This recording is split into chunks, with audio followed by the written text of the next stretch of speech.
नमस्ते, प्रणाम। कैसे हैं आप सब?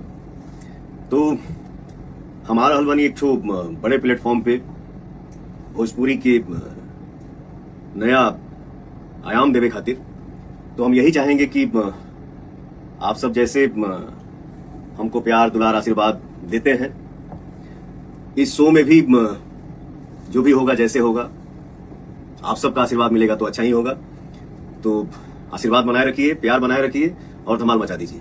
तो आपने इस वीडियो में देखा कि पवन सिंह अपने वीडियो का प्रचार प्रमोशन करते हुए नजर आ रहे हैं। जी हाँ, हम वही वीडियो की बात करें जो फिलहाल में मैक्स फेलियर से आप सभी को प्रोमो देखने को मिला। पवन सिंह ही ऐसे शख्स होंगे जो पहली बार शायद भोजपुरी इंडस्ट्री से द राइजिंग करके ऐसे कोई शो होने वाला है, उसमें पवन सिंह कदम रख रहे हैं। इससे पहले आपने देखा होगा कि बिग बॉस में बहुत सारे भोजपुरी का अनदर सुपरस्टार जा चुके हैं और अभी भी बहुत सारे प्रयास भी कर रहे हैं, पर पवन सिंह ने वहां तक अभी तक कदम नहीं रखा। ये अलग टाइप का एक शो होने वाला है, हो रहा है, उसी में पवन सिंह ने भाग लिए हैं, जा रहे हैं। तो वहाँ उसके बाद ही पता चलेगा कि पवन सिंह सच में वहां सफल हो पाते हैं या फिर नहीं। जो भी पवन सिंह के फैन चाहने वाले हैं, सुनने जानने वाले हैं, आपको भी मन में चल रहा था कि आखिर पवन सिंह क्यों ठुकरा देते हैं बिग बॉस जैसे बड़े बड़े शो के लिए। इस बार खुशखबरी है कि पवन सिंह पहली बार भोजपुरी के स्टार हैं ऐसे जो पहली बार द राइजिंग में कदम रख रहे हैं और आप सभी को देखने को मिलेगा। तो इस शो को देखने सुनने के लिए आप लोग कितना एक्साइटेड हैं, कितना इंतजार कर रहे हैं, नीचे कमेंट में बताना ना भूले। वीडियो को एक लाइक करें, लोगों तक ज्यादा शेयर करें, वीडियो को हाइप कर ले जरूर। अपने चैनल को सब्सक्राइब कर लो, फेसबुक पर देख रहे थे फेसबुक को फॉलो करके अभी तुरंत जुड़ जाइए।